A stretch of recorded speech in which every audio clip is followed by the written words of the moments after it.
сайд, дэд сайд, төрийн наримчгийн дарга, зэвсэгт хүчний жанжин штабын дарга нар бас байна.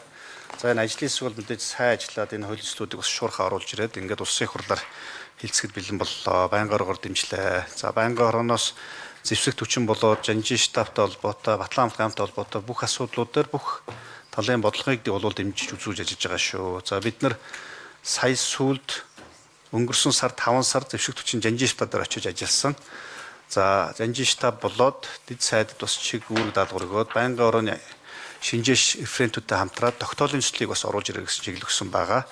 За энэ тогтоолын төслийг 6 сард оруулаад байнгын оргороос батлая. Бодлогын болоод үйл ажиллагаан дээр дэмжлэг үзүүлэе гэж байгаа. За нэг зүйлийг би бас анхааруулж хэлэхгүй бол болохгүй. Сая зэвсэгт хүчин дээр болсон за цэргийн анги нэгтгэл дээр бас цэргийн амнаас эрсэлсэн асуудал гарсан. Ийм зүйл бол байх ёсгүй. Зэвсэгт хүчин дээр болоод цэргийн анги нэгтгэлд дөрмийн бус харьцаа буюу ёс зүйгүй харьцаанууд, дарамт шахалтууд бол цэрэг албаагч нар дээр бол байх ёсгүй шүү. Тэгэхээр бол энэ асуудлууд дээр онцгой одоо ажил хариуцсан дарга нар анхаарч ажиллаа. Тэрнээс одоо бид нар холбогдох байнгын ороо улсын их хурлаас бол та бүхний төсөв санхүүжилтийг байнгын дэмжиж ирсэн сүүлийн 3-4 жилийн хугацаанд 200-аас 300 тэрбум байсан үйл ажиллагааны зардлуудыг 700-800 тэрбум төгрөг болгосон шүү. Тэгэхээр бол би бас онцгойж хэлэх гээд байгаа Батлан амлахын дэд сайд Баасан дам. Та бас төрийн тусгай үүргийн байгууллагад бол бас тодорхой хугацаанд ажилласан хүн байгаа. Тэгэхээр төрд бас хүндгэлтэй харьцаарай. Бид нар бол бүхий л талаар бол бодлогоор дэмжиж ажилланаа.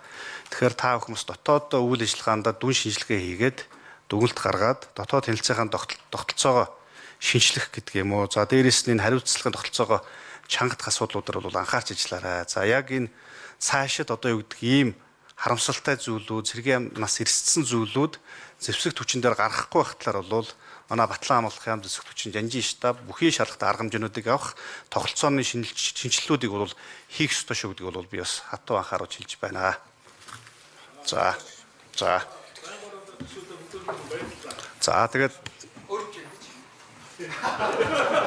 за санал хураалтыг явуулж